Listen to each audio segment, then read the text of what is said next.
What's up, everybody? Welcome back to the Bad Bones Canine channel, where I try to give you as much information as possible so you can start training your dog today. Please don't wait till you have problems that start to arise. Let's nip them in the bud. Also, if you rescue a dog from a kill list recently, or you adopt a dog from a shelter that has a disability such as being deaf, please don't hesitate to contact me, because I will offer you free training wherever you are in the United States. I do virtual lessons, 100% free. If you pull that dog off of a kill list or you rescue a dog that maybe has a disability, we'll get you started today. Head on over to badbonescanine.com and you can give me a call, give me a text. I'll answer all your questions, guys. To me, it's just about saving the dogs, right? Trying to get owners to be educated, keep the dogs off the euthanasia tables. So let's get into it. We're going to be talking about different collars, what I like, what I don't like, how to properly use them, and why the dog training industry, the force-free trainers demonize these collars, and also why shelters are demonizing these collars. But we'll get into it. Get a little caffeine. So let's start. We'll start off with the slip lead, because this is what all the force-free trainers love to say that they use because it looks gentle, and the shelters are using because it's humane, right? This is the most dangerous collar you can use for a dog, and I'm going to show you why. My wrist is here is going to represent the dog's neck, and we're just going to tighten that up, tighten, tighten, tighten. See how tight that gets? Okay, with all the leash pressure that I'm putting on it, you can kill a dog, guys. It takes the oxygen away from the dog. You can absolutely kill a dog with a slip lead. So, most of these trainers and most of the shelter volunteers and handlers are using the leash improperly. So they think they're being humane. They're really being completely unethical. They do have their place. They are a great tool when you're teaching leash pressure to a dog, and how to turn it on, turn it off. But there is a very proper way to use it. We're not going to get into it in this video. Do it another day. There's a proper way to use these. But you can kill a dog with a slip lead because it takes the oxygen away from the dog. So keep that in mind, guys, when you think you're being gentle and being nice to a dog because you're using a slip lead. Not so much. Okay, so we're going to get into more collars here. Moving right along to the flat buckle collar, right? It's my dog's collar. Got a little Phi tag. Shout out to Phi, because it's a really cool GPS tracker for dogs. Just a flat collar. These are good to hold your tags on your dog, right? To hold your little name tags and stuff. As far as dog training is going, you're not going to be able to implement the proper corrections needed to teach your dog. And if you are only using a flat collar, you're going to have to implement a very hard correction in order to communicate with that dog what you're asking. When I say correction, I mean a pop on the leash. So they're great for holding your tags. They're good for little GPS holders, not great for dog training.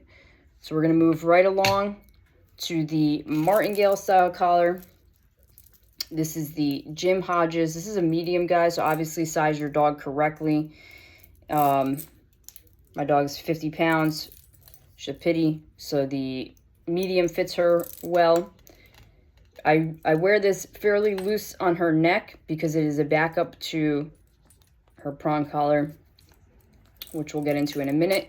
But you can see it's a Martingale style collar, has the ring on the back where your leash attachment would go, and it tightens just like that. Okay, so they can't back out of this collar. It's good for dogs that are fearful. Also, this way you don't lose your dog because it's going to tighten. But with the Martingale style, it's going to evenly distribute the pressure around the neck and take that pressure off the trachea. But that being said, I use this collar, the Jim Hodges Biothane collar, which you can get on Amazon, guys, as a backup to the most demonized tool in all of dog training. Let's get into it. The most demonized tool, the prong collar. There's only one brand that you should be going with, and that is the Herm Sprenger. Most dogs are going to, unless you have a super, super tiny dog, most dogs you're going to want to get the 2.25 millimeter Herm Sprenger. Several reasons for that. It's because the bigger gauge you go, so if you go higher up in the gauge to 3.0, 3.2, whatever, the bigger the gauge is of the metal, similar to like ear piercings, the less bite that they actually have. And the best way to communicate with your dog is by using something that we're not going to have to implement correction after correction. We just kind of want to do it like one and done, maybe 2 times, in order for the dog to understand what we're asking. So the 2.25 is the best bet for most dogs. They sell extra links so you can size it correctly, and it's supposed to sit up high underneath the jaw, behind the ears.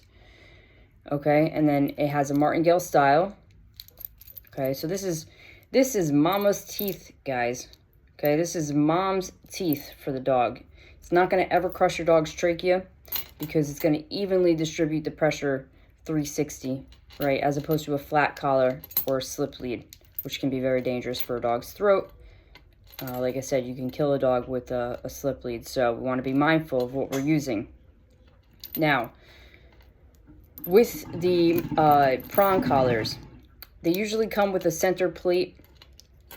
I take the center plate off and I get one of these buckles, Katie's buckles. You can get them on her website, Katie's buckles. I'll link it below. Very nice quick release buckle, so it's easy for you to snap on, snap off.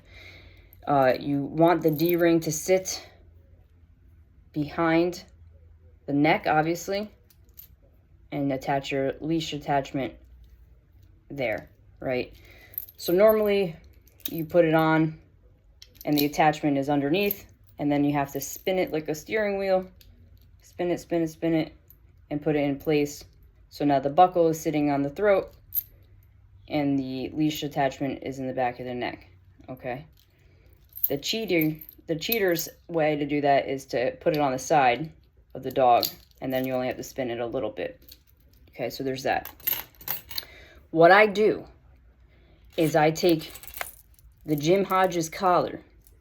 I take the Jim Hodges collar and I put that collar on first, and it sits a little loose on my dog, right? And then I put her prong collar, which sits above, I'm going to say it one more time. It sits above the Martingale collar, okay? High up on the neck. This collar is going to be high above the Martingale collar. And when you're introducing this collar, and there's a certain way to introduce so the dog understands what the prong collar means, there's a method to the madness here, guys. We double hook, just like that. See? This is our leash. We double hook. Why is that? Well, especially for a fearful dog, it takes the edge off of the prong collar just a little bit. It takes the sting out just a little bit, okay?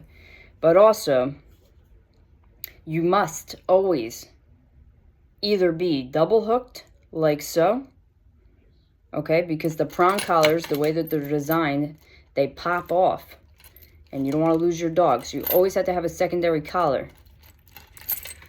Double hooked, or if you want full power of the prong, you can hook your leash like so. Get one of our Bad Bones Canine backup clips, hook it to your leash right here, and back it up to your secondary collar. So you're never going to lose your dog, guys. Okay? You're never going to lose your dog. Me personally, I like the double hook method. I find it to be Very practical, very easy. And for a dog that maybe is fearful, like I said, it doesn't agitate them to the point where you're increasing the reactivity. You just want to say, hey, no, we're not going to react towards that dog or that car or that garbage truck. Stay by me and you get paid. Okay, so again, you must always either be double hooked to a secondary collar when you're using a prong, or you can be single hooked to the prong like so, but you must have a backup clip to your leash that goes to another collar, so you don't lose your dog. We are double clipped. It's called the safety clip. If you need help, please feel free to reach out to me, badbonescanine.com. You can get my number there and give me a call, and we can go very much in depth about how to properly hook up a prong collar and introduce it to your dog. So, just a little recap. The shelters that think that they're being so kind and sweet to their dogs that are there are doing them such a disservice by only using slip leads, because a lot of these dogs are so heightened, they're so over aroused, and they don't get exercised enough, that they're just pulling on the leash. They don't know how to shut the pressure off because nobody's taught them how to turn the pressure off, and they crush their throats and they strangle themselves. So my hope is in the future more shelters will reach out to balanced trainers and stop demonizing the prong collars. The prong, because it's a Martingale style, is the best of both worlds, okay? And then backing it up to a Martingale collar, Jim Hodges is the only one that you should be buying. And no, I'm not endorsed by them. They're just a great product, okay? This is the top of the dog's head. This collar, the prong collar, is on first, sits above your Martingale collar, and then you are going to double hook. Okay, you're gonna double hook like so. This way,